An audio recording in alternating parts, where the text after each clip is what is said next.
নমস্কার, শুনছেন শ্রীময়ীর গল্প। আজকে শোনাচ্ছি শ্রী বিমল করের লেখা গোয়েন্দা কিকিরার রহস্য উপন্যাস হলুদ পালক বাঁধা তীর।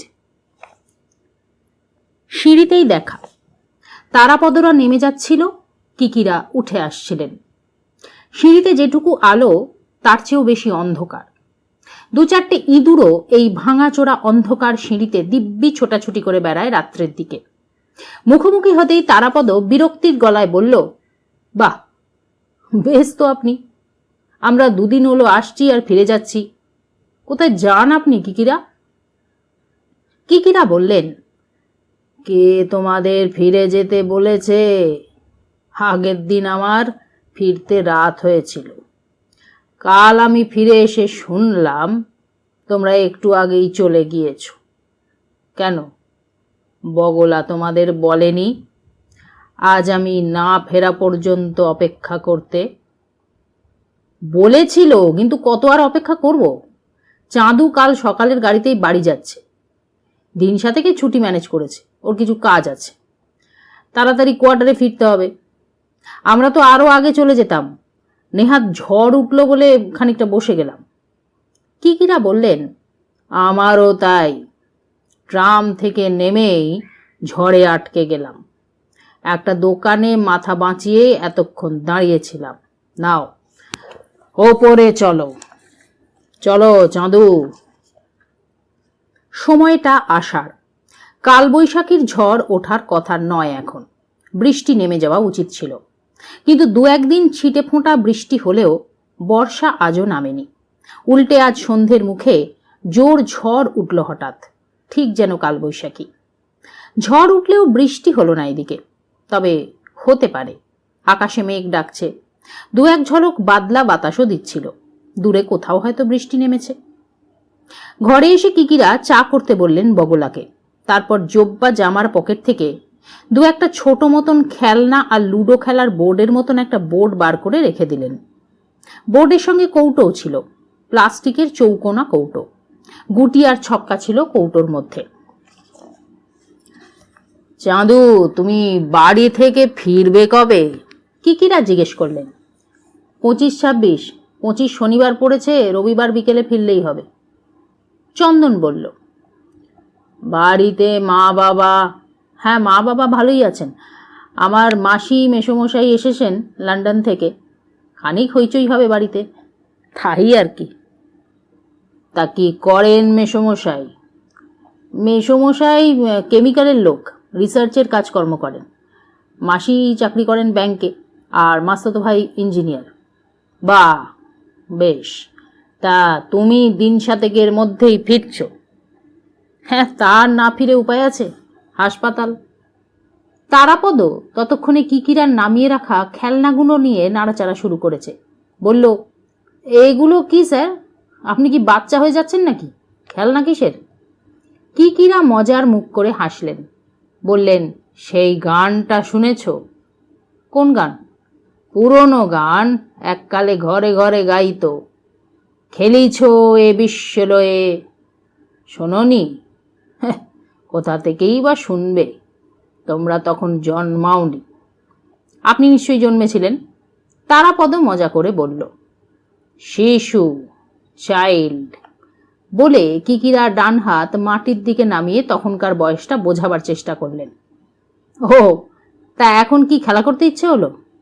হলো মানে ধরে নিয়ে গেল খেলার জন্যে, বলল 15,000 পর্যন্ত দিতে পারে। রাহা খরচ আলাদা, ফিজ আপাতত 10,000, অবশ্য যদি কাজের কাজ হয়। নয়তো এই কাজটা হাতে নেওয়ার জন্যে মাত্র 5,000। 3,000 টাকা আগাম দিয়েছে। তারাপদরা কিছুই বুঝল না। তবে কিকিরার স্বভাবই ওই রকম, গোড়ায় কিছু ভাঙেন না, রহস্য করেন, একটু একটু করে কৌতূহল বাড়ান, তারপর ধীরে ধীরে আসল কথাটা বলেন। তারাপদ আর চন্দন মুখ চাওয়াচাওয়ি করল, যেন বলতে চাইল ব্যাপারটা কি। কিকিরা গায়ের জামাটা খুলে ফেলেছেন। কাছাকাছি জায়গা থেকে একটা ছোট মতন তোয়ালে উঠিয়ে নিয়ে মাথা মুখ পরিষ্কার করে নিচ্ছিলেন। ধুলোবালি উঠছিল ঝড়ে, মুখে মাথায় কিরকির করছে। ওই অবস্থায় একটু গানও গেয়ে নিলেন তিনি বেসুরো গলায়। খেলিছয়ে বিশ্বলয়ে বিরাট ও শিশু আনমনে। তারাপদ বলল, বাহ, ফাইন, বিরাট নয়, অবোধ শিশু। তা স্যার, এবার একটু খোলসা করে বলুন তো ব্যাপারটা। কিকিরার কোনো তাড়া নেই। নিজের জায়গায় বসতে বসতে হাই তুললেন ছোট করে, আলস্য বাঁধলেন হাত তুলে। বসতে বললেন তারাপদকে। খেলনাগুলো রেখে দিয়ে তারাপদ লুডোর বোর্ডের মতন খেলার জিনিসটা খুলে দেখছিল। একটু অবাক হলো, হাসিও পেল যেন। স্যার, এ তো নতুন দেখছি, আগে তো দেখিনি। আগে কি দেখেছ? এই লুডো, সাপসিঁড়ি, ঘোড়দৌড়। ওটা হলো ক্যাট অ্যান্ড দি মাউস, বেড়াল ইঁদুর খেলা। ইঁদুরগুলো ভয়ে মরে বেড়াল ছানা পাছে ধরে। কিকিরা রসিকতা করে বললেন। তারাপদ এমন খেলা আগে দেখেনি, তবে বোর্ডের ছবি দেখে অনুমান করেছিল লুডো, সাপসিঁড়ি, ঘোড়দৌড়ের মতোই কিছু একটা হবে। দান ফেলে এগোতে হবে, মাঝে মাঝে ইঁদুর, ইঁদুরের গর্ত। তা সে পরে দেখা যাবে। আপাতত বোঝাই যাচ্ছে না যে কিকিরার এই বয়সে বেড়াল ইঁদুর খেলার শখ হলো কেন। চা নিয়ে এলো বগলা। কিকিরা চা নিলেন, চন্দনও। তারাপদ এসে বসলো এক পাশে। বগলা চলে গেল। কিকিরা কয়েক চুমুক চা খেলেন, আরামের শব্দ করলেন, বললেন, হাতে অনেক দিন কাজকর্ম ছিল না, মাস 6 বেকার, নো মানি নো ফান্ড। ডাল ভাত জুটবে কোত্থেকে হে তারাপদ বাবু? বাজারের যা হাল, একটা গন্ধ লেবুর দাম এখন 1.5 টাকা, তা জানো? তারাপদ হেসে বলল, আপনি জানেন? জানি না, আমি তো তোমার মতন হোটেল বাবু নই, হ্যান্ড বার্নিং করে রেঁধে খেতে হয় স্যার। চন্দন জোরে হেসে উঠল। আপনি হ্যান্ড বার্নিং করেন না বগলাদা করে? বগলা 50, আমি 50। সেদিন একটা নতুন আইটেম করেছিলাম, পার্সি পকোড়া। দুধ, ডিম, রুটির সাদা টুকরো, টমেটো সস আর গাজর দিয়ে করতে হয়। তোমরা থাকলে খেতে পারতে, আর একদিন করে খাওয়াবো। তা কপালে ছিল না স্যার, তাই খেতে পাইনি। তা কেসটা এবার বলুন তো। তারাপদ বলল। অনেকক্ষণ ধরে বড্ড ঝোলাচ্ছেন। কিকিরা চা খেতে খেতে বললেন, লালা বাবুকে দেখেছ, আমার বন্ধু? না। বলেই তারাপদ ভুল শুধরে নিল তাড়াতাড়ি। 1 মিনিট, সেই মণিলাল? হ্যাঁ, তাকে দেখেছি, তবে আলাপ হয়নি। চন্দন অবশ্য দেখেনি। লালা বাবু গত সপ্তাহে এসেছিলেন। এসে বললেন একটা ঘটনা ঘটেছে তার আত্মীয়দের বাড়িতে। মিস্টিরিয়াস ব্যাপার, আমি যদি একবার দেখি। কেমন মিস্টিরিয়াস? মানে খুন, জখম, চুরি, ভৌতিক কাণ্ড কারখানা, ব্ল্যাকমেল? কিকিরা হাত বাড়ালেন। তার সেই কোড়ে আঙুল সাইজের কড়া চুরুট তিনি এখন খাবেন না। একটা সিগারেট চাইলেন। চন্দন প্যাকেট এগিয়ে দিল সিগারেটের, দেশলাই বাক্সটাও। কিকিরা সিগারেট ধরালেন। আগে থেকে বলা যাবে না খুন, জখম না অন্য কিছু।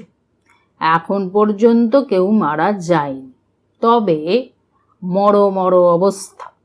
তার মানে এক ভদ্রলোককে হয়তো খুন করার চেষ্টা হয়েছিল। তিনি এখনো মারা যাননি, তবে মারা না গেলেও অবস্থাটা খুবই খারাপ। ভদ্রলোক পঙ্গু হয়ে বেঁচে আছেন, কথা বলতে পারেন না, মানুষ চিনতে পারেন না। মাঝে মাঝে হাত পা একটু কাঁপে বটে, কিন্তু নিজের থেকে হাত পা নাড়াবার ক্ষমতাও তার নেই। ডাক্তাররা বলছেন জোর সেরিব্রাল স্ট্রোক। স্ট্রোক হলে যেমন হয় সচরাচর সেই রকমই অবস্থা। তারা সেই রকমই ভাবছেন, কিন্তু লালাবাবু আর নটু মহারাজ অন্য রকম ভাবছেন। চন্দন বলল, ডাক্তাররা যা বলছেন সেটা না মানার কারণ কি? তারাপদ বলল, ভদ্রলোক লালাবাবুর কেমন আত্মীয়? কিকিরা এবার সবিস্তারে ঘটনাটা বলতে লাগলেন।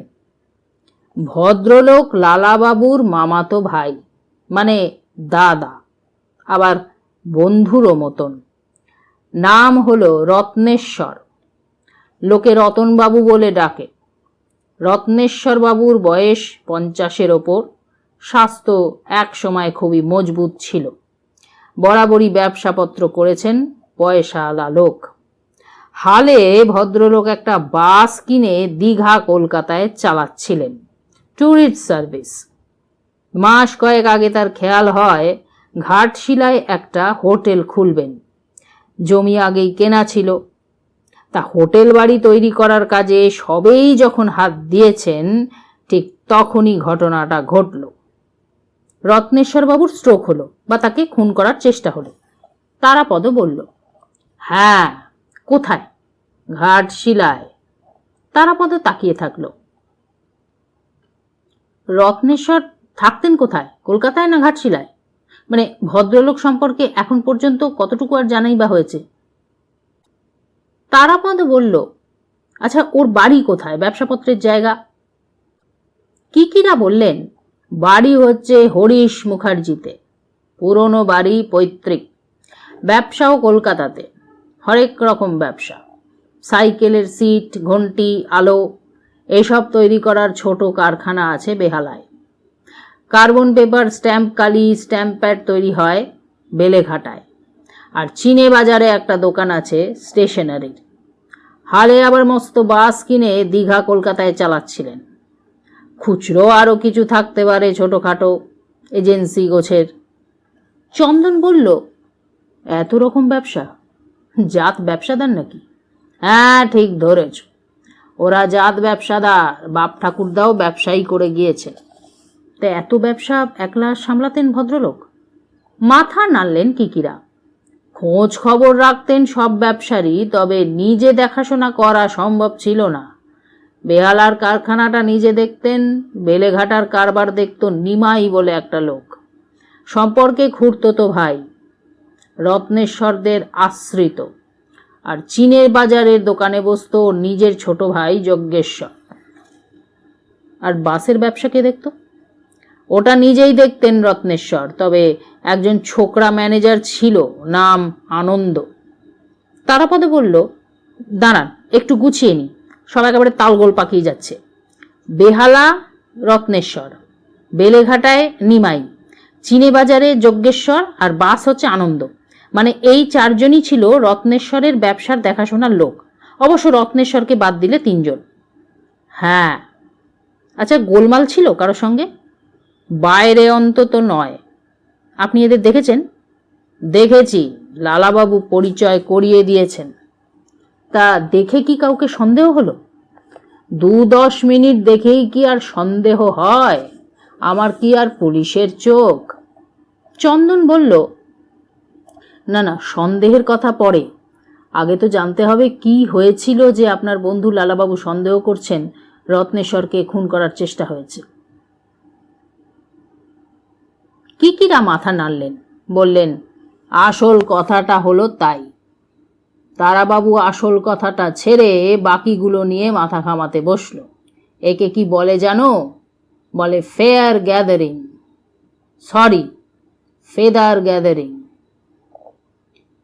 চন্দন আর তারাপদ হাঁ করে তাকিয়ে থাকলো। হ্যাঁ, বুঝলে না? কিকিরা হেসে হেসে রঙ্গ করে বললেন, হাতের মুরগিটা যদি পালিয়ে ঝোপের আড়ালে লুকিয়ে পড়ে, তাহলে তোমার হাতে থাকলো পালক। তাহলে হলোটা কি? ফেদার গ্যাদারিং হলো না? চন্দন আর তারাপদ হেসে উঠল হো হো করে। চোখ মুখ টিপে হাসলেন কিকিরাও। চণ্ডী বাণুজ্যের বইয়ে এসব লেখা ছিল। চণ্ডী বাণুজ্যে? সে কে? ছিল একজন, তোমরা চিনবে না। মজার প্লে লিখত, তোমরা যাকে বলো নাটক, ফার্স্ট মাস্টার চণ্ডী। ও, তা এবার আসল কথাটা বলুন শুনি। কিকিরা ঘাড় নেড়ে বললেন, আপাতত ছোট করে শুনে নাও, বড় করে বলা যাবে না, কেননা আমি নিজেই জানি না। কাজে হাত না লাগানো পর্যন্ত জানাই যাবে না কি কি হয়েছিল। আচ্ছা, ছোট করেই বলুন। ঘটনাটা ঘটেছে ঘাটশিলায়, সপ্তাহ 3 আগে, মে মাসে। তা ঘাটশিলাতেই এখন আছেন রত্নেশ্বরবাবু? না, এখন কলকাতায়। ঘাটশিলা থেকে কলকাতায় এনে হাসপাতালে ভর্তি করা হয়েছিল। দিন 15 হাসপাতালে ছিলেন। কলকাতার হাসপাতাল। এক্সকিউজ মি চাঁদুবাবু, ওই ভরসা করার মতন জায়গা কিন্তু আর হাসপাতালগুলো নেই। তাছাড়া ডাক্তাররাও বললেন হাসপাতালে পড়ে থাকার চেয়ে বাড়ি নিয়ে যান। আমরা তো আর কোনো উন্নতি দেখতে পাচ্ছি না। এইভাবে কতদিন পড়ে থাকবেন তাও বলতে পারবো না। বাড়িতে অন্তত দেখাশোনা যত্ন আরো ভালো হবে। পরে যদি অসুবিধে হয় আবার তখন হাসপাতালে নিয়ে আসবেন। তা রত্নেশ্বরের বাড়ির ডাক্তার সিনিয়রের সঙ্গে পরামর্শ করে বাড়িতেই এনে রেখেছেন। তা বাড়িতে কতদিন? এই তো দিন কয়েক মাত্র। তারপর বলুন, ঘটনাটা যেখানে ঘটে মানে ঘাটশিলায় কি হয়েছিল? কিকিরা সিগারেটের টুকরোটা ছাইদানে ফেলে দিয়েছিলেন আগেই। দু হাতে মাথার বড় বড় চুলগুলো গুছিয়ে নিতে নিতে বললেন, একটু গুছিয়ে বলি, না হলে বুঝবে না। প্রথম কথা, রত্নেশ্বরবাবুর জমি থাকলেও ঘাটশিলায় তার নিজের কোনো বাড়ি কিন্তু ছিল না। তিনি নুটু মহারাজের বাড়িটা ভাড়া করে নিয়েছিলেন। মাঝে মাঝে যেতেন, 10-15 দিন থাকতেন। ঘাটশিলা ওর খুবই পছন্দের জায়গা ছিল। তো উনি যে বাড়ি করেননি? না, করব ভাবতেন, তবে করেননি।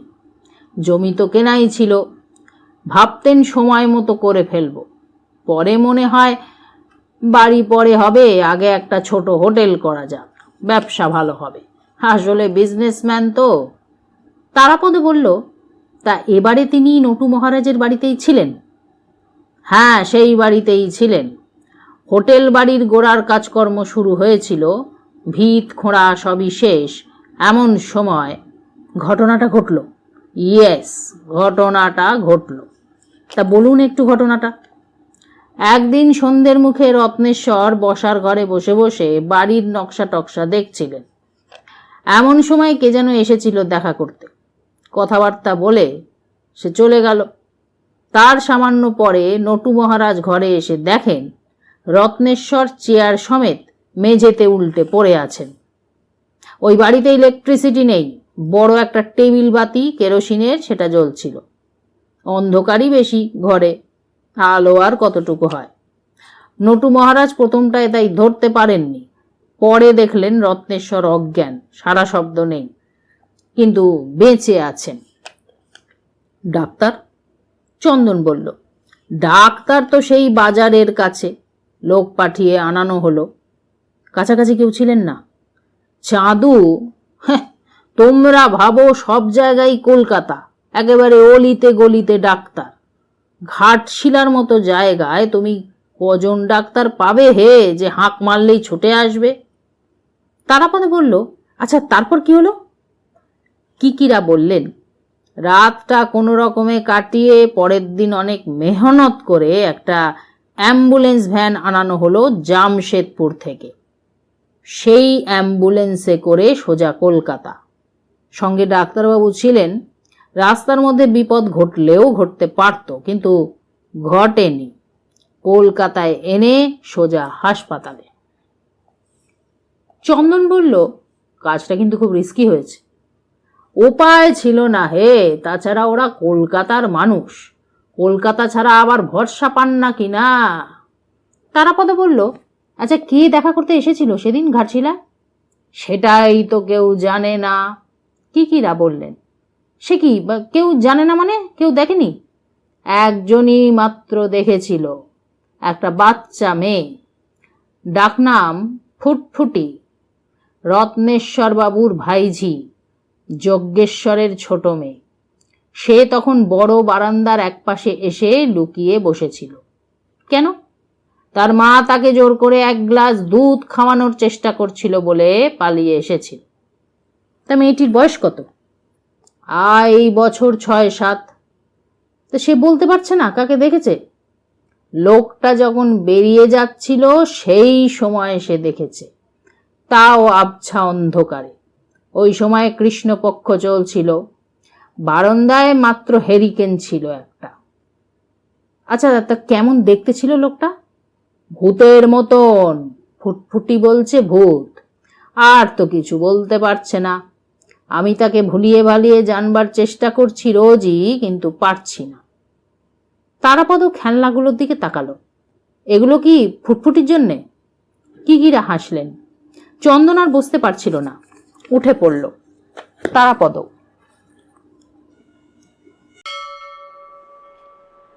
পরের দিন খানিকটা বিকেল বিকেলই এলো তারাপদ। শনিবার। তার অফিস ছুটি হয় 2টো নাগাদ। অফিস থেকে সরাসরি আসেনি, হোটেলে নিজের আস্তানায় গিয়েছিল। খানিকটা জিরিয়ে স্নান সেরে জামা প্যান্ট বদলে যখন বেরোচ্ছে, বৃষ্টি এসে গেল। সকাল থেকেই মেঘলা ছিল, বাতাসে গন্ধ ছিল সোঁদা সোঁদা, তবু বৃষ্টি আসেনি। এলো সেটা বিকেলের দিকে। জোর বৃষ্টি নয়, খানিকক্ষণ ঝিরঝিরে বৃষ্টি হলো, তারপরই বন্ধ। এবারে কবে যে ঠিক ঠিক বর্ষা নামবে কে জানে। কিকিরার বাড়ি আস্তে আস্তে প্রায় 6টা। গরমের দিন, আকাশ মেঘলা, তবু আলো মরে যায়নি। আগের দিন আর বসে থাকার উপায় ছিল না তারাপদের। চন্দনের কাজ ছিল কয়েকটা, রাত্রের আগেই সেরে রাখতে হবে, সকালেই তার ট্রেন। কাল আসছি, বাকি সব শুনবো বলে উঠে পড়েছিল তারাপদ।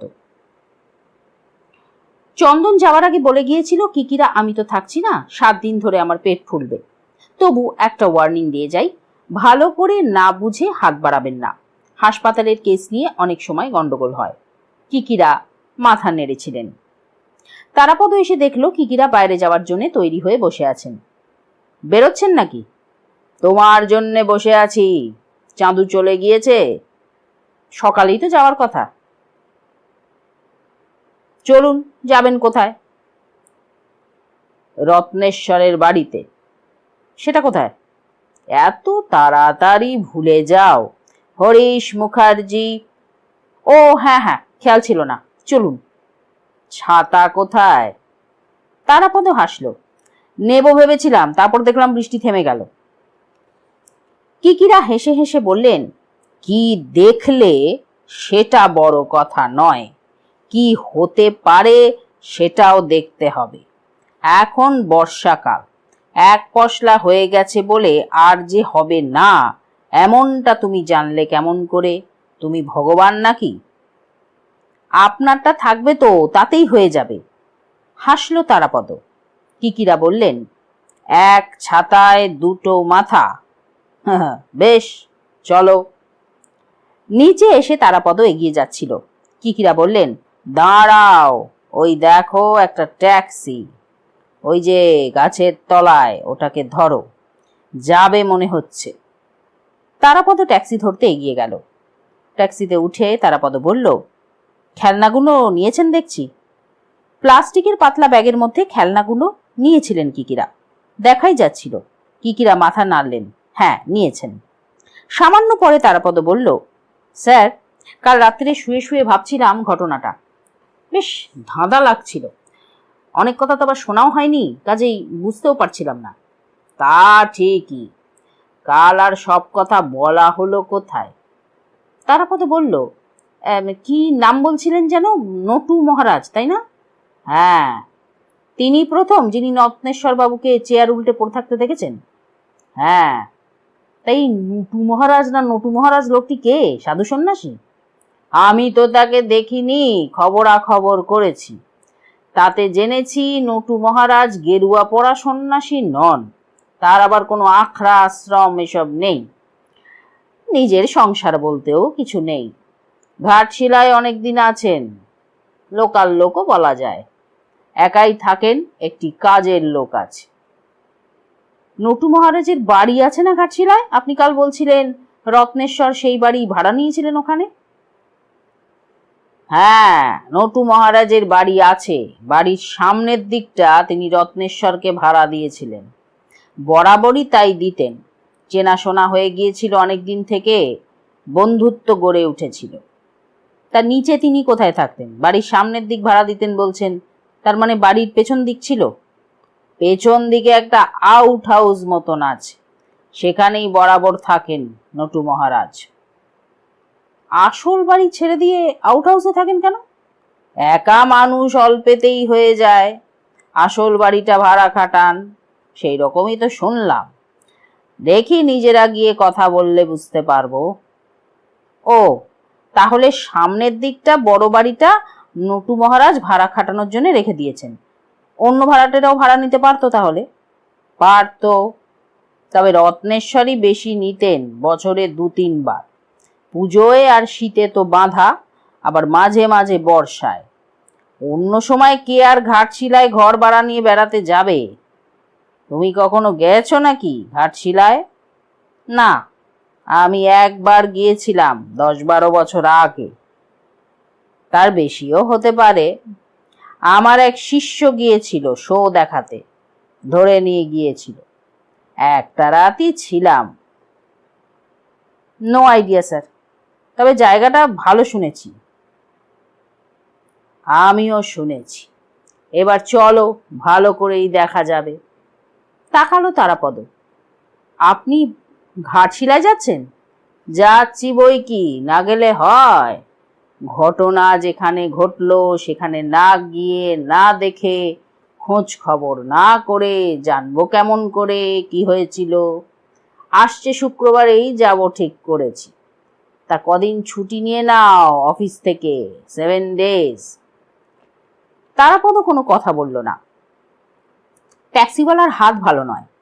ছোকরা ট্যাক্সিওয়ালা বাঙালি, বড় এলোমেলো গাড়ি চালাচ্ছিল। সামনের রাস্তা যেন শুধু তারই, বেপরোয়াভাবে অন্য গাড়িকে কাটাচ্ছিল। মানুষজন মানছিল না। একবার ট্রাফিক সিগন্যালও না মেনে এগোতে গিয়ে ট্রাফিক পুলিশের ধমকানি খেল। কিকিরা সবই নজর করছিলেন। তারাপদকে ইশারায় বললেন, লাইসেন্স নেই বোধহয়। তারাপদ মুচকি হাসল। পকেট থেকে চুরুট বার করে কিকিরা ড্রাইভারকে বললেন, ও ভাই, তুমি ট্যাক্সিও চালাও? ড্রাইভার ছেলেটি বুঝল না। কিকিরা তার পিঠে কাঁধের ওপর হাত রেখে চাপ দিলেন, তুমি ট্যাক্সিও চালাও? ড্রাইভার ছোকরা একবার ঘাড় ঘোরালো। কেন দাদু? তোমাকে মিনি বাসেও দেখেছি। মিনি বাসে? দেখিনি। মিনি বাস আমি চালাই না। তাহলে ভুল হয়ে গেল। আসলে তোমার হাতটা একেবারে মিনি বাসের, বাঁকা হাত। ছোকরা ড্রাইভার কিছুই বুঝতে পারছিল না। খানিকটা দোনমনো অবস্থায় স্পিডটা কমিয়ে ফেলল। আপনার কি মিনি বাসের কারবার নাকি দাদু? চুরুট ধরাবার চেষ্টা করছিলেন কিকিরা। বললেন, না, আমার নিজের কোনো মিনি কারবার নেই। তিনি নিয়েই থাকি। তা আমার এক বন্ধুর মিনি আছে, বেলতলার লাইসেন্স ডিপার্টমেন্টের ঘটক বাবু। তিনি একজন ভালো ড্রাইভার খুঁজছিলেন। বেলতলার নামেই হোক কি লাইসেন্স ডিপার্টমেন্টের ভয়েই হোক, ছোকরা চট করে নিজেকে সামলে নিল। কিকিরা ততক্ষণে চুরুট ধরিয়ে নিয়েছেন। দাদু, আমার এক যমজ ভাই আছে। হ্যাঁ, যমজ ভাই, বুঝলেন না? সে মিনি বাস চালাতে পারে। মাঝে মাঝে কন্ডাক্টরই করতো, করতে করতে হাত বানিয়ে ফেলেছে। লাইসেন্স নেই, তা আপনি তাকেই লাগিয়ে দিন না, লাইসেন্সটাও হয়ে যাবে। কিকিরা তারাপদর দিকে তাকালেন। তারাপদ চোখে চোখে বলল, নিন, এবার বুঝুন। চালাকি করছিলেন, ধরা পড়ে গেলেন। কিকিরা কথা ঘোরাবার চেষ্টা করলেন। তোমরা যমজ? আমি 8 ঘন্টার বড়, কাশি ছোট। কাশি বিকম পড়ে, ফুটবল খেলে। কিকিরা কেমন যেন লজ্জা পেলেন। ঠাট্টা করতে গিয়ে বেকায়দায় পড়ে গিয়েছেন। তুমি, মানে তোমার নাম তাহলে কি? ছোট যদি কাশি, তুমি কি তবে নিশি না শশী? আগে কুশি। কুশি মানে কি হে? ও মানে জানি না। বলে ছোট ছোট আম, ওই কি কচি আম। বাহ, তা তুমি লেখাপড়া করনি? স্কুল ফাইনাল 4 বার। মাথাটা মোটা দাদু। কাশি খুব বুদ্ধিমান, বেরেন আছে। কিকিরা আপাতত আর কথা বাড়ালেন না। বললেন, শোনো হে কুশি বাবা, আজ আমি যেখান থেকে উঠলাম তোমার ট্যাক্সিতে, তার কাছেই আমার বাড়ি। একদিন সকালবেলায় চলে এসো, গল্প করব। এখন আমাদের নামিয়ে দাও, এসে গিয়েছি। সামান্য এগিয়ে ট্যাক্সি দাঁড়ালো। ভাড়া মিটিয়ে নেমে পড়লেন কিকিরা। 10-20 পা এগিয়ে কিকিরা বললেন, তারাপদ, তুমি অবাক হচ্ছ? চুপ করে থাকলো তারাপদ। কিকিরা বললেন, এরকম অনেক পাবে, বাইরে থেকে বোঝা যায় না। যাকগে, আজ একটা ভালো ছেলের সঙ্গে আলাপ হল। বড় রাস্তা থেকে একটু গলির মধ্যে রত্নেশ্বরের বাড়ি। কিকিরা গলিতে ঢুকলেন।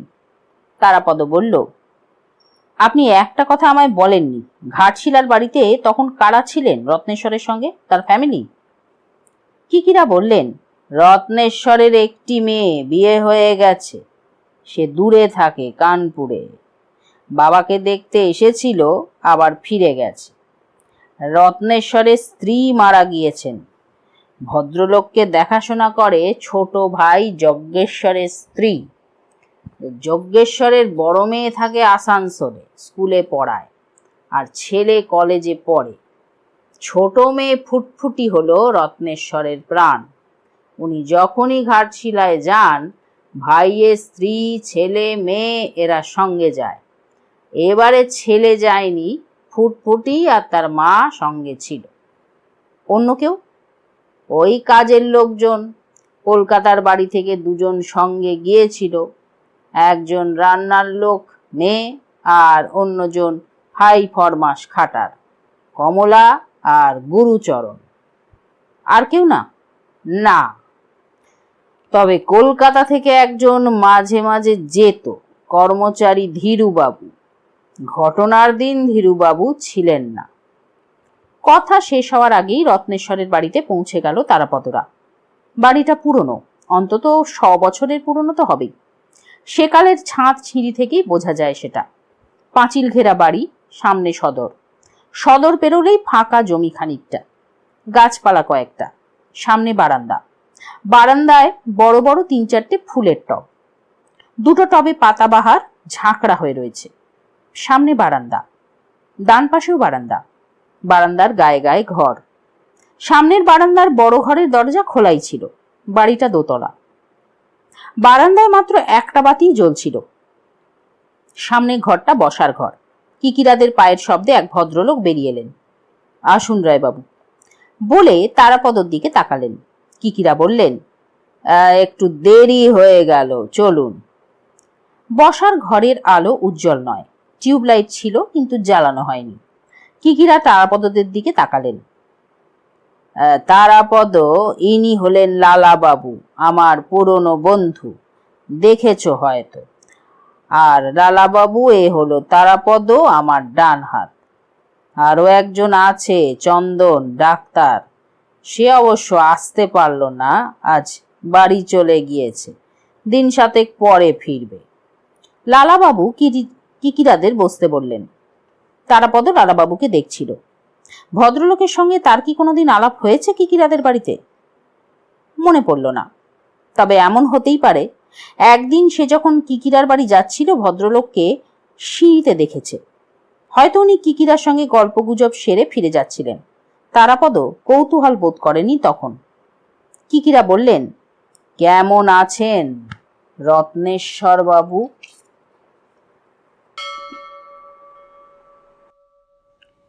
সেই একই রকম। রতনদাকে খাওয়ানোই সমস্যা হয়ে দাঁড়িয়েছে। 2 চামচ করে গলানো খাবার আর লিকুইড খাইয়ে কতদিন আর বাঁচিয়ে রাখা সম্ভব? ডাক্তাররা কি বলছেন? ওই সেই একই কথা, ভগবানের ওপর ছেড়ে দিন। এইভাবেই পড়ে থাকতে থাকতে যদি নিজের থেকেই সারভাইভ করতে পারেন খানিকটা, হয়তো পরে কোনো সময় দেখবেন হাত পাও একটু একটু নাড়াতে পারছেন। কিছুই বলা যায় না। বুঝেছি, বড় কষ্ট রায়বাবু। একটা ছটফটে মানুষ ওইভাবে বিছানায় পড়ে আছে দিনের পর দিন, এ আর সহ্য হয় না। কিকিরা ঘাড় নাড়লেন। তিনি বুঝতে পারেন সবই। বললেন, তা লালাবাবু, আমরা যে সামনের শুক্রবার ঘাটশিলায় যাব ভাবছি। তা বেশ তো, আপনি তো আগেই বলেছিলেন। আপনি সঙ্গে যাবেন? তার দরকার হলে নিশ্চয়ই যাব, কিন্তু আমি গেলে এখানে কে দেখাশোনা করবে? যজ্ঞেশ্বর, আরও তো লোক আছে। তা আছে, তবে কি জানেন রায়মশাই, অন্য সময় এখানকার ঘরবাড়ি সংসার সামলানোয় কোনো ঝামেলা ছিল না। আগে তো কতবার কেউ না কেউ সামলেছে। এবারে কিন্তু বেশ ঝামেলা হবে। রতনদাকে সবসময় নজরে রাখা, ডাক্তারের সঙ্গে যোগাযোগ, আমাকেই তো এসব করতে হয়। যজ্ঞেশ্বরটা ভীতু, মানে নার্ভাস। কিকিরা বললেন, সবই বুঝি, তবে অসুবিধা হচ্ছে আপনি সঙ্গে না গেলে আমরা কাজে হাত দেব কেমন করে? কাউকে চিনি না, অন্য 5টা দরকার হতে পারে। আপনার যাওয়াটা জরুরি, আপনি চলুন। আমাদের সব দেখিয়ে শুনিয়ে বুঝিয়ে তারপরে না হয় আবার ফিরে আসবেন। কলকাতা থেকে ঘাটশিলা বেশি দূর তো নয়, মাত্র কয়েক ঘন্টার ব্যাপার। আপনি দরকার মতন আসা যাওয়াও করতে পারেন। লালাবাবু আপত্তি করলেন না। তারাপদ লালাবাবুকে দেখছিল। চেহারায় আলাদা কোনো বৈশিষ্ট্য নেই। গোলগাল গড়ন, গায়ের রং ফর্সা, মাথায় চুল কম, টাকই বেশি, চোখে সোনালি ফ্রেমের চশমা, নাকটা মোটা, চোখের দৃষ্টি পরিষ্কার। কিকিরা বললেন, তা ফুটফুটি কোথায়? ডাকবো? জেগে আছে না ঘুমিয়ে পড়েছে? না না, এত তাড়াতাড়ি ঘুমোবে কি? ওকে বিছানায় ফেলতে ফেলতে 9টা বেজে যায়। ভীষণ চঞ্চল, দুষ্টু কিনা। ওই খানিকটা আগে ওর মায়ের সঙ্গে ফ্রুটি খাওয়া নিয়ে চেল্লামিল্লি করছিল। তাহলে ডাকুন একবার। লালাবাবু চলে গেলেন। তারাপদ অনেকক্ষণ থেকেই ঘরটা নজর করছিল। ঘরটা বড়, দরজা জানলাও বেশ পোক্ত, সেকেলে বাড়ির মতোই সব। ঘরের আসবাবপত্র পুরনো ধরনের, ভারী সোফা সেট, আর্মচেয়ার একপাশে, কোণের দিকে অ্যাকুইরিয়াম, মাছ জল কিছুই নেই, ফাঁকা পড়ে আছে। দরজার গা ঘেঁষে পাতাবাহারের একটা টব, দেওয়ালে 2-3টে ছবি, মায় একটা বড়সড় ক্যালেন্ডার। তারাপদ হঠাৎ বলল, স্যার, আপনি অন্যদের সঙ্গে কথা বলেছেন? বলেছি। যজ্ঞেশ্বরের স্ত্রীর কাছে আলাদা খবর কিছু পাইনি। মহিলা যেন মরে আছেন, কথাই কি বলবেন, খালি কাঁদেন। আর যজ্ঞেশ্বর? সে তো কেমন হতভম্ব হয়ে রয়েছে, বোধহয় ভীতু। তবে সে মনে করে না যে দাদাকে কেউ খুন করতে গিয়েছিল। আর ওই যে সেই খুড়তো ভাই? নিমাই, বেলেঘাটার কারখানা দেখতো।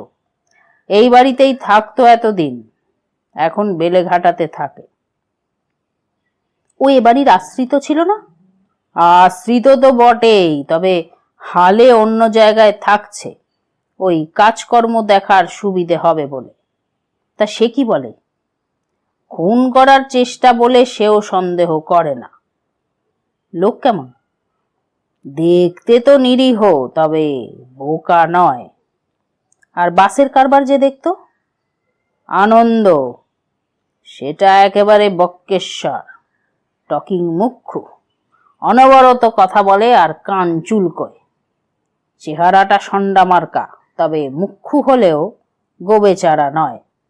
তা সেও ওই খুনটুনের ব্যাপার বলে মনে করে না। তাহলে আর কি? আমি জনে জনে জিজ্ঞেস করেছি, ধীরুবাবুকে, গুরুচরণকে, কমলাকে, তারা কেউই বলেনি যে বাড়ির কর্তাকে কেউ খুন করার চেষ্টা করেছিল। তা শুধু এই লালাবাবুই তাহলে সন্দেহ করেছেন? লালাবাবু আর নটু মহারাজ, এরা দুজনই অন্য সন্দেহ করছেন। তবে লালাবাবুর প্রথমটায় সন্দেহ হয়নি, সন্দেহটা নটু মহারাজই মাথায় ঢুকিয়েছে। নটু মহারাজকে আমি দেখিনি, কথাবার্তা বলবো কেমন করে? ঘাটশিলায় না যাওয়া পর্যন্ত ব্যাপারটা বোঝা যাবে না।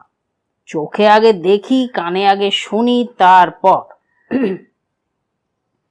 এমন সময় লালাবাবু এলেন, সঙ্গে ফুটফুটি। ফুটফুটি বটে, দেখতে বড় সুন্দর, তবে রোগা। গায়ের রং গরম, চোখে মুখে কোথাও কোনো খুঁত নেই। গায়ে একটা পাতলা ফ্রক, মাথার চুলটা বব করা।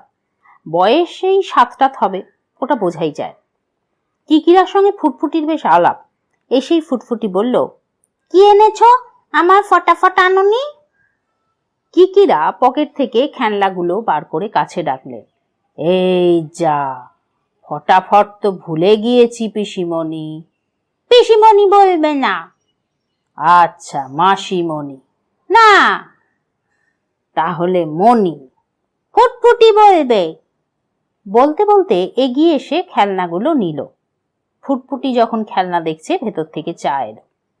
কিকিরা এবার একটা চকলেটের প্যাকেট বার করে ফুটফুটিকে দিলেন। বললেন, ম্যাজিক দেখবে? দেখবো। কিকিরা বললেন, আমি ওপরের দিকে হাত তুলব আর একটা করে টফি চলে আসবে। কই দেখি। কিকিরা মাথার উপর হাত তোলেন আর একটা করে টফি বার করেন মুঠো থেকে। ফুটফুটি খেলনা ভুলে ম্যাজিক দেখছে, যতটা অবাক ততটাই খুশি। কিকিরা হাতে 4-5টা টফি ওর ছোট ছোট হাতে গুজে দিলেন। কে তোমাকে টফি দিল? ফুটফুটি জিজ্ঞেস করলো। ভূতে। যা, ঘাড় ঝাঁকিয়ে বলল ফুটফুটি। কেন? ভূতে আবার টফি দেয় নাকি? চাইলেই দেয়। সেদিন তুমি যে ভূতটাকে দেখেছিলে তার কাছেও কিন্তু টফি ছিল। মিথ্যে কথা। কেন? ভূতটার কাছে তুমি কি টফি চেয়েছিলে? বাবা, আমার বুঝি ভয় করে না? সে তো দৌড়ে চলে গেল। ও, তা বেশ বড় ভূত নাকি? হ্যাঁ, তো বড়। বলে ফুটফুটি ওপর দিকে হাত তুলে বোঝাবার চেষ্টা করলো ভূতটা কতটা লম্বা ছিল। কিকিরা বললেন, তা ভূতের মুখটা কেমন দেখতে ছিল? বিচ্ছিরি। কিকিরা তারাপদর দিকে আর চোখে এবার তাকালেন। তারপর ফুটফুটিকে বললেন, কি পড়েছিল মনে আছে? ভূতেরা কিন্তু ধুতি পরলে একরকম, প্যান্ট পরলে আবার আরেক রকম। ফুটফুটি যেন মনে করার চেষ্টা করলো, তারপর বলল, প্যান্ট। ঠিক বলছো? হ্যাঁ। আচ্ছা, তুমি একলাই দেখলে? আর কেউ ছিল না কাছে? না। কিকিরা বললেন, আচ্ছা তুমি যাও। ফুটফুটি চলে গেল। চায়ের কাপ তুলে নিতে নিতে কিকিরা এবার বললেন, লালা বাবু, ঘাটশিলায় না যাওয়া পর্যন্ত কিছুই আন্দাজ করতে পারছি না। আর বোধহয় দেরি করা উচিত নয় আমাদের। শুক্রবারেই চলুন। ঘাটশিলায় নটু মহারাজের বাড়িটি দেখতে দেখতে কিকিরা বললেন, কেমন দেখছো তারাবাবু? তারাপদর ভালোই লাগছিল।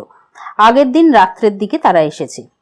একেবারে নতুন জায়গা বলে তারাপদ ঠিক ধারণাও করতে পারেনি স্টেশন থেকে কত দূর বা এটা স্টেশনের কোন দিকে পড়েছে। নটু মহারাজের বাড়িতেই তাদের থাকার ব্যবস্থা হয়েছে। সেই বাড়ি যেখানে রত্নেশ্বর অসুস্থ হয়ে পড়েন হঠাৎ, কিংবা তাকে খুন করার চেষ্টা হয়। তা এই বাড়িতেই সব ব্যবস্থা আছে। রত্নেশ্বর ঘাটশিলায় এসে বরাবর এই বাড়িতে উঠতেন বলে বাড়িটাকে মোটামুটি গুছিয়ে রেখেছিলেন। শোয়া বসা খাওয়া কোনো কিছুরই ভাবনা চিন্তা করতে হতো না, সবই ছিল, গোছানোই থাকতো। আর এবার যেহেতু রত্নেশ্বর অনেকদিন থাকবেন, একটানা না পারলেও প্রায়ই থাকবেন, হোটেল তৈরির কাজকর্ম দেখবেন নিজে দাঁড়িয়ে থেকে, নটু মহারাজের বাড়িটা আপাতত বছর খানেকের জন্য ভাড়া নেওয়া ছিল। সেই ভাড়া এখনো নেওয়া রয়েছে। একেবারে ভোর ভোর উঠে পড়েছিল তারাপদ। উঠে দেখলো কিকিরা আরো আগে আগে উঠে পড়ে বাইরে ঘোরাঘুরি করছেন। চোখ মুখ ধুয়ে নিয়ে তারাপদ বাইরে গেল। কিকিরার কাছাকাছি গিয়ে দাঁড়ালো। কিকিরা বললেন, কেমন ঘুম হলো হে? নতুন জায়গা, মাঝরাত পর্যন্ত তো ঘুমোতেই পারিনি, পরে কখন বা হয়। ওরকম হয়। তা কেমন দেখছো তারাবাবু? খারাপ লাগার কথা নয়, তারাপদর ভালোই লাগছিল। একেবারে ভোরের দিক, সবে সূর্য উঠেছে, আকাশময় রোদটা ছড়িয়ে পড়েনি, আলো হয়ে রয়েছে অবশ্য। মাটিতেও রোদ নেই সর্বত্র, ভোরের ভাবটুকু মাখানো আছে ছোট ছোট গাছপালায়, বাগানে, মাঠে। এখন যদিও আষাঢ়, তবু কোথাও মেঘ দেখা যাচ্ছিল না আকাশে। গরমকালের সকাল, দেখতে দেখতে রোদ অবশ্য চড়েই যাবে। তবে আপাতত বাতাস ঠান্ডা, চারপাশ বেশ স্নিগ্ধ দেখাচ্ছিল। তারাপদ বলল, জায়গাটা বেশ তো, বেশ পাহাড়ি ধরনের। সামনেই নদী, সুবর্ণরেখা। কই, ফটকের বাইরে গিয়ে খানিকটা এগোলেই দেখতে পাবে। আপনি দেখেছেন? আমার তো একটা সার্কেল হয়ে গেল, আলো ফোটার আগেই উঠে পড়েছি। উঠে সার্কেল দিচ্ছিলেন? তারাপদ হেসে বলল। কিকিরা মাথা নাড়লেন। তা স্টেশন থেকে কতটা দূর কিকিরা? খুব বেশি নয়, বাজার স্টেশন তো গায়ে গায়ে। এই বাড়িটা ধরো হাঁটা পথে এই 20-25 মিনিট, সামান্য বেশিও হতে পারে। বাড়িটা বেশ নিরিবিলি জায়গায় না? কাছাকাছি আর কোনো বাড়ি দেখছি না। আছে, ওই তোমার ওদিকে দুটো বাড়ি আছে, ছোট। একটা শুরু হওয়ার পর আর শেষ করা হয়নি, হাফ ফিনিশড। আর একটা আছে কটেজ ধরনের, সেটাও খুবই ছোট, তাহলেও ফাঁকা নিরিবিলি। তা তো হবেই, ঘাটশিলায় কে আর এদিকে ঘিঞ্জির মধ্যে বাড়ি করতে চাইবে। কিকিরা আর তারাপদ হাঁটতে লাগলেন, পায়চারি করার মতন ধীরে ধীরে। তারাপদ বলল, এই বাড়িটা আপনি ভালো করে দেখেছেন? না, তবে আইডিয়া পেয়েছি। হাফ বাংলো টাইপের বাড়ি, সামনে টানা বারান্দা, ডান পাশে বসার ঘর, বাঁ পাশে একটা ভেতর ঘর, অন্দরমহলটা পেছন দিকে। গোটা 2 ঘর থাকতে পারে। রান্না খাওয়ার ঘরও পেছন দিকে, আর পেছনের বারান্দা ঘেরা রয়েছে একটা জাফরি দিয়ে। আবার কি, ভালোই তো, গাছপালাও যথেষ্ট। যথেষ্ট মানে, এ তো একেবারে জঙ্গল, বড় বড় গাছই তো 4-5টা, ঝোপঝাড়, জংলা বাগান। নো ক্লিনিং, নো গার্ডেনিং, বুঝলে? কিকিরা হেসে হেসে বললেন। তারাপদ অস্বীকার করতে পারল না, বাড়ির সামনে পাশে গাছপালা যেন বড় বেশি। বাগান নিয়েও কেউ মাথা ঘামাতো না, জঙ্গল হয়ে আছে। তাই লালাবাবু এখনো ঘুমোচ্ছেন নাকি? তারাপদ বলল, বোধ হয়। স্যার, ওই যে বসার ঘর, এখানেই তো ঘটনাটা ঘটেছে। মাথা নাড়লেন কিকিরা। হ্যাঁ, তা ঘরটা আমরা কখন দেখব? সকালেই দেখব। তারাপদর কি মনে হলো, বলল, স্যার, এতদিন পর ঘরটা দেখে কি কিছু আন্দাজ করা যাবে? কিকিরা মাথা দোলালেন, হাঁটতে হাঁটতে বললেন, কথাটা ঠিকই তারাপদ। ওরা তো বলছেন ঘটনাটা ঘটার পর প্রথম 2-1 দিন সকলের মাথা খারাপ হয়ে গিয়েছিল। তখন কেউ আর ওই ঘরটা নিয়ে মাথা ঘামাতে বসেননি। পরে নটু মহারাজ ঘরের জানলা বন্ধ করে বাইরে থেকে তালা দিয়ে দেন। লালাবাবুকেই শুধু একবার ঘরটা দেখিয়েছিলেন তালাটা খুলে।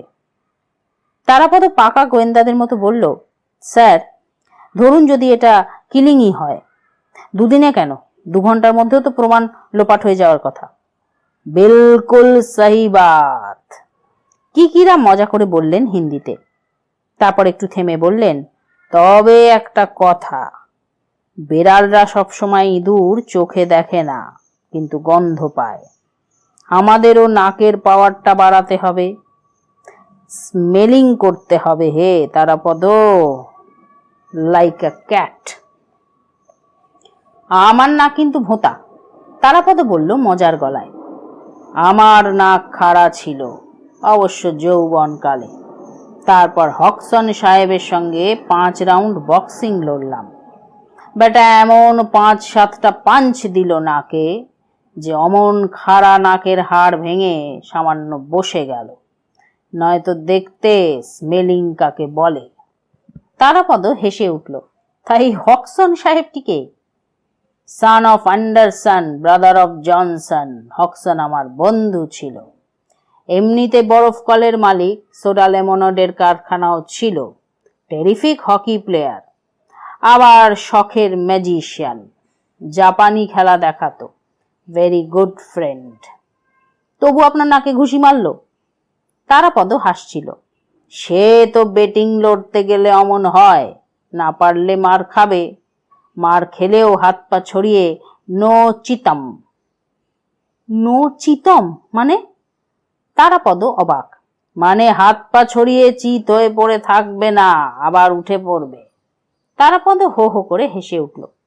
কিকিরা বললেন, ধরো এই যে কেসটা আমরা হাতে নিতে যাচ্ছি, এটাতে তো হারতেই পারি, একেবারে চিত হয়ে পড়ে গেলাম। তা বলে কি বুক চাপড়ে হায় হায় করব? নেভার। বলতে বলতে কিকিরা চোখের ইশারায় কি যেন দেখালেন। তারাপদ তাকালো। নটু মহারাজ দাঁড়িয়ে আছেন সামান্য তফাতে, তার বাড়ির কাছে, কুয়োতলার পাশে। এই বাড়িটার খানিকটা পেছনে লম্বা টানা ছোট মতন একটা বাড়ি। কোনো বাহারি ভাব নেই, একেবারেই সাধাসিধে। তবে দালান পাকা, সামনে বারান্দা, পেছনে 2টো ছোট ছোট ঘর, এক পাশে সরু গলির মতো। বোধহয় পেছনে 1-8টা ঘর আছে। এইটাই এ বাড়ির আউট হাউস, নটু মহারাজের আস্তানা। কাল রাত্রে এখানে আসার পর ভদ্রলোকের সঙ্গে পরিচয় হয়েছে। লালাবাবুই পরিচয় করিয়ে দিয়েছেন। অবশ্য নিছক পরিচয়, কথাবার্তা বলার সুযোগ বা সময় তখন কোনোটাই ছিল না। নটু মহারাজ মানুষটিকে দেখলে মহারাজ বলে মনে হয় না। গেরুয়ার কোনো চিহ্ন নেই বেশবাসে। সাদা ধুতি, সায়ে ফতুয়া, একটা পাতলা চাদর, এই হলো তার বেশ। পায়ে বেশ মামুলি চটি, মাথার চুলটা বড় বড় মেয়েদের মতন। চুলগুলো ঝুঁটি করে মাথার ওপর বেঁধে রাখেন। গোঁফদারির জন্য মুখটা ভালো করে দেখা যায় না, নাক চোখ কপালটাই যা চোখে পড়ে। মহারাজের চেহারাটি রোগা তবে পোক্ত, মাথায় বেশ লম্বা, গায়ের রং তামাটে। কিকিরা তারাপদকে ইশারায় এগোতে বলে কুয়োতলার দিকে পা বাড়ালেন। নটু মহারাজও এগিয়ে এলেন। কিকিরা দুহাত তুলে নমস্কার করলেন মহারাজকে। নমস্কার মহারাজ। এগিয়ে এসে নটু মহারাজও নমস্কার জানালেন দুজনকে। এর মধ্যেই উঠে পড়েছেন? নটু মহারাজ বললেন, অনেকক্ষণ, আমি আগেই উঠেছি, তারাপদও একটু আগে উঠল। ভোরে একটু পায়চারি করছিলাম, খানিকটা ভালো লাগছিল। ফ্রেশ এয়ার, ফাঁকা জায়গা, পায়ের তলায় ঘাস, এসব আর আমাদের কলকাতায় কোথায় পাবো বলুন? আপনি বোধহয় বেশ ভোরেই ওঠেন। হ্যাঁ, বরাবরের অভ্যেস, স্নান করে নিচ্ছিলাম। এত তাড়াতাড়ি? নটু মহারাজ মাথা নোয়ালেন। সকালেই কুয়োতলায় দাঁড়িয়ে স্নানও সেরেই ফেলি। এখন গরমকাল, আরাম পাই, শরীরটা ঠান্ডা থাকে। বিকেলেও একবার সারতে হয়। এখানে দুপুরটায় গরম পড়ে, সন্ধ্যের পর আর অতটা গরম থাকে না। বৃষ্টি কেমন হচ্ছে মহারাজ? তা ধরুন গত সপ্তাহে দিন দুই তো ভালোই হয়েছিল, সবেই তো বর্ষা পড়ল। কলকাতায় এখনো বর্ষা নামলো না, কবে নামবে কে জানে। লালাবাবু ওঠেননি? দেখতে তো পেলাম না। তা চা খেয়েছেন? না। আচ্ছা, আমি দেখছি। এই গুরুচরণ? আরে না না, আপনাকে ব্যস্ত হতে হবে না। কিকিরাদের সঙ্গে কলকাতা থেকে গুরুচরণও এসেছে। রান্না বান্না, চা, জলখাবার তারই করার কথা। গতকাল রাত্রে এখানে এসে পৌঁছাবার পর অবশ্য কলকাতার বাড়ি থেকে আনা খাবার দাবারই খেতে হয়েছে। না আনলেও চলতো, এখানে স্টেশনের কাছে আশেপাশে খাবারের দোকান কিছু কম নেই। নটু মহারাজ বললেন, তা এক কাজ করুন না, আমার ডেরায় গিয়ে বসবেন, চলুন, 10-15 মিনিট, সেখানেই না হয় এক পেয়ালা চা খাবেন। কিকিরা বললেন, আপনি এখন স্নান করবেন, তারপর জপ তপ। নটু মহারাজ মাথা নাড়লেন। ওই স্নান করতে মিনিট 10-15, আর জপ থপ আমার নেই রায়মশাই। সন্ধেবেলায় নিজের মনে একটু গান টান গাই, 2-4 পাতা পড়ি, ওই। চলুন আপনারা, সামান্য একটু বসবেন, সংকোচ করবেন না। কিকিরা তারাপদর দিকে তাকালেন। চলো তারাপদ। অল্প একটু এগিয়ে নটু মহারাজের ডেরা। বারান্দায় কাঠের চেয়ার, একটা চৌকিও পড়েছিল, একপাশে ভাঙা দড়ির খাটিয়াও একটা পড়ে আছে। নটু মহারাজ বললেন, আপনারা বসুন, আমি স্নানটা সেরে আসি, বেশি দেরি হবে না, চাটা আমি নিজেই করব। আপনার লোক? ওই জটা, সে এখনো আসেনি, এসে পড়বে, কাছেই থাকে। আপনার এখানে থাকে না? হ্যাঁ থাকে, তবে ওর দিদির অসুখ কিনা, কদিন বাড়ি চলে যাচ্ছে সন্ধ্যের পর। আপনারা বসুন। নটু মহারাজ আবার কুয়োতলার দিকে চলে গেলেন।